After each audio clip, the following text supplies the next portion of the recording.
Okay, here's a neat little puzzle for you. I'm going to convert 3 images into sounds using a process we'll discuss later in this video. For the first 2, try to spot patterns between the image and what you hear. Then for the final image, close your eyes and try to guess the image just from the sound. Okay, ready?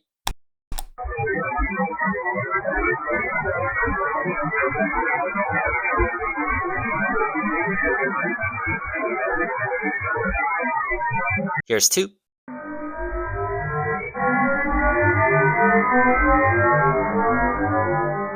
Okay, now close your eyes and listen. Try to identify the image that made this sound.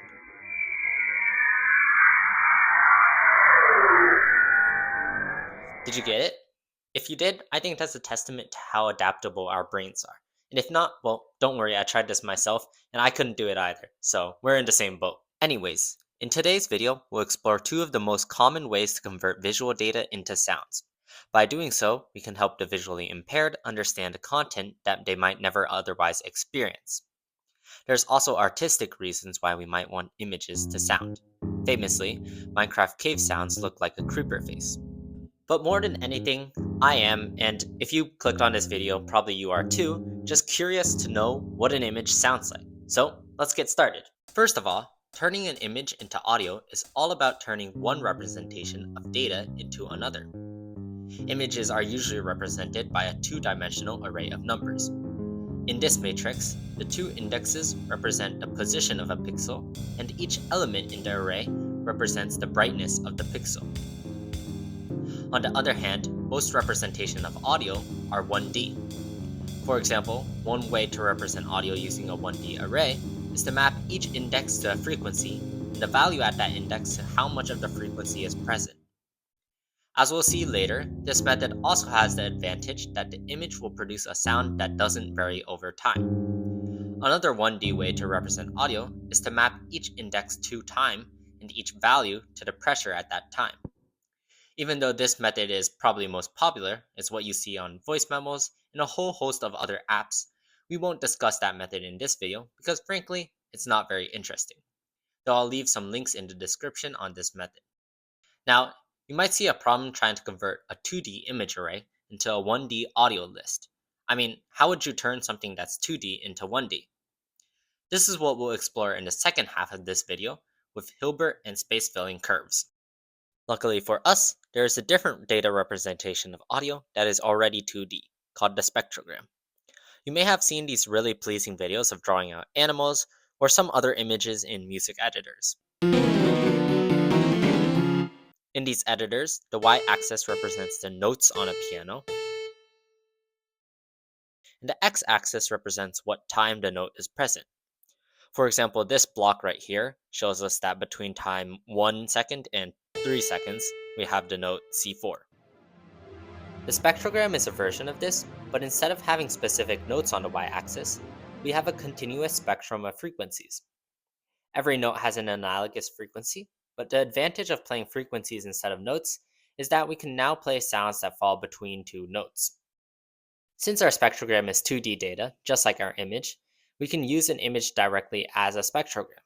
As I mentioned, this was the method I used to make images sound in the beginning of this video.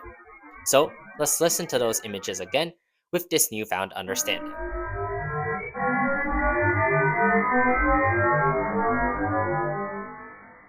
The spectrogram takes the bright pixels and turns them into notes, so with these blinds, you can see as the beams of light go up, the pitch changes with them. With the stars, you might now identify the beeps corresponding to the spectrogram passing over each star, and each star corresponds to a certain pulse.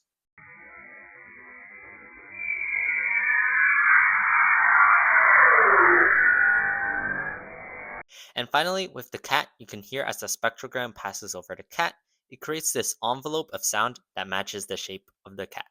In researching this video, I also came upon this wonderful paper by 2 PhD students at the University of Michigan.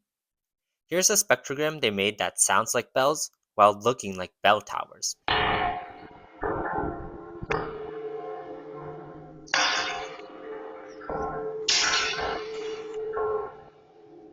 Here's another picture of cars that sounds like cars.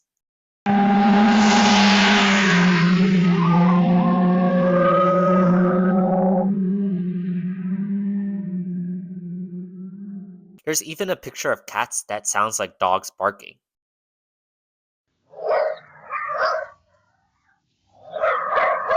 There are dozens more examples here, and I'll leave a link in the description to check it out. But how does this effect work? To generate these images, they combine two diffusion models. Diffusion models are trained to predict the noise that's present in an image and remove it. By predicting noise, we can also create new images, because now when we start off with pure noise, our model has a degree of freedom to generate any image it wants. Now, in order to make an image that both looks and sounds like something, they took two diffusion models, one that generated images and another that created sounds. Since diffusion models don't just predict and remove noise in one step, but oftentimes take thousands of iterations. At each step, you can combine the noise predictions of both models, usually by a simple average. You can imagine that by doing so, the final image will be probable under both models, meaning that you can have an image that looks like one thing and sounds like another. I think there's two key details that makes this sort of image that also sounds like something possible. First, since our spectrogram only considers the brightness of the pixels, we can color our image however we want, and it will still sound the same. The second reason, I think, is that our brains are really good at finding outlines. For example, the border of this car isn't actually all that clear, but to us, it's very obvious where the car starts and stops.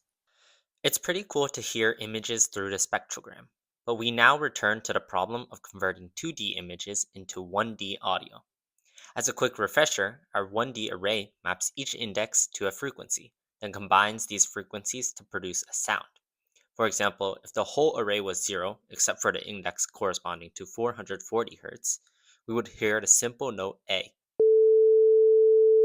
One easy answer to converting the 2D array into 1D is simply to trace a spiral through the image, then morph this spiral into our 1D line.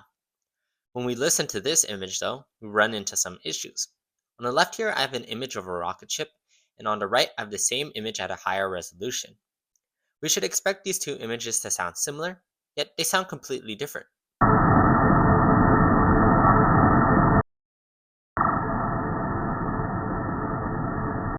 Okay, completely is a little exaggerated, but the point still stands.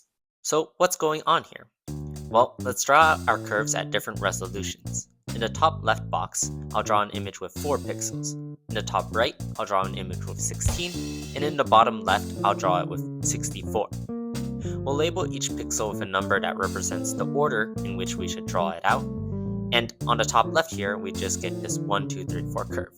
And in the top right, we'll start with 1, 2, 3, 4 on the inside, and you can see we spiral out to 16. And same idea with the 64 pixel image. Then, in the bottom right corner here, I'll draw a line. This will help us visualize the progress along the curve. So early on in the curve, specifically the very first pixel, will be red. Then we'll progress to orange, yellow, green, and so on. Below the line, I'll also indicate which pixels are projected to which points on the line, and we'll color these numbers into images with the appropriate colors. If we want these 3 images at different resolutions to all sound the same, the curve should trace out similar color patterns for each picture. However, take a look at the dark green. In the 64 pixel image, the green finds itself in the bottom right. In the top left image, it's in the top right corner. And in the last image, the green is in the top left. A similar thing happens if we use some other obvious pattern. For example, tracing lines in this snake pattern, the distance between the colors in these images is definitely not as bad. But that small difference would mean that the same point on the picture will match to different frequencies depending on the resolution, which would completely throw off the listening experience. Something like this is certainly not helpful in having a consistent representation of an image as a sound. Fortunately, there is a class of curves that maintains the locations of its colors even when the resolution changes. It's called the space-filling curve. One of the most famous examples of these curves is the Hilbert curve. It's generated by starting with this horseshoe shape. Then you duplicate it 4 times and rotate the bottom ones outwards, and finally connect the 4 curves. We can repeat this process again and again to get a denser curve. And you can imagine as we approach an infinite number of duplications, the curve will begin to approach filling the entire space of the square, hence the name space-filling curve. But that's actually not the property of space-filling curves that we're interested in. The property we're interested in is that they're self-similar. Hence, points on the image will tend to project to the same point on the curve, even at higher resolutions. We can now try the same coloring process on the Hilbert curve that we did on the spiral earlier. Again, in the top left, I'll do a 4 pixel image. In the top right, I'll do a 16 pixel image. And in the bottom left, I'll do a 64 pixel image. You can see that even as we increase the resolution, all the colors stay pretty much in the same spot.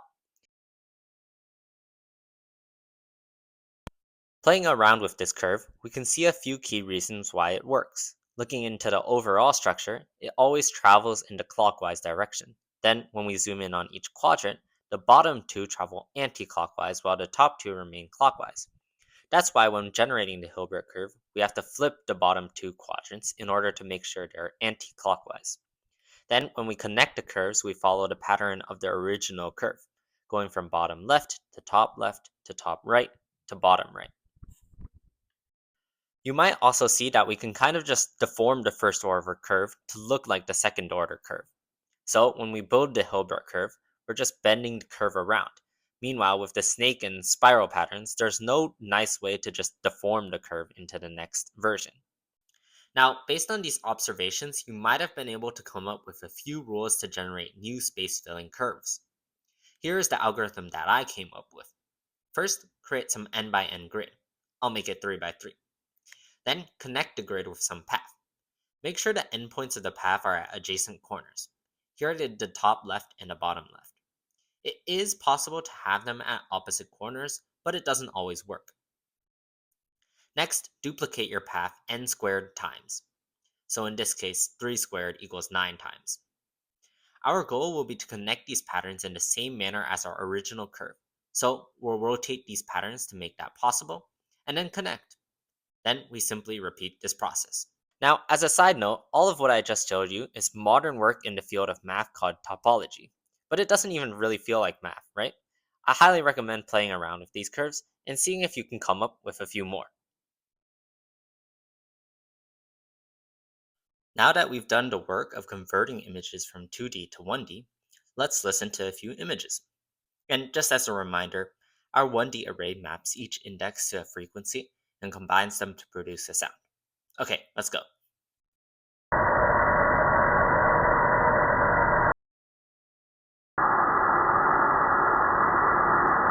Now, here's the same fun exercise from the beginning of the video, but instead of using spectrograms, we'll use the space filling curve idea. I'll play the sounds of 3 images and try to focus on how the image maps to the audio. Then, for the last image, close your eyes and see if you're able to identify the image just from the sound.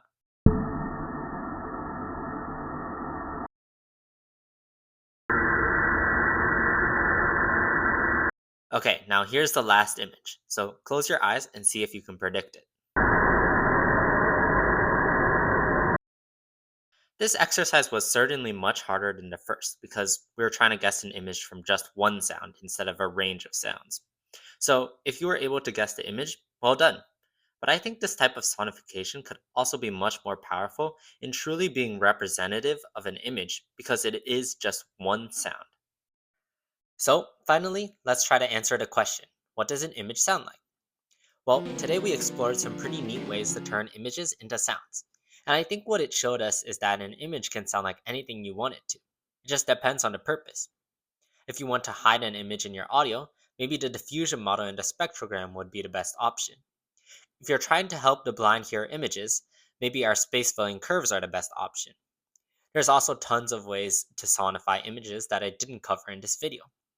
I think Mark Evanstein has a really nice example of turning Leaf into music, and I'll link that in the description. Well, thanks for watching, subscribe, and get out of here.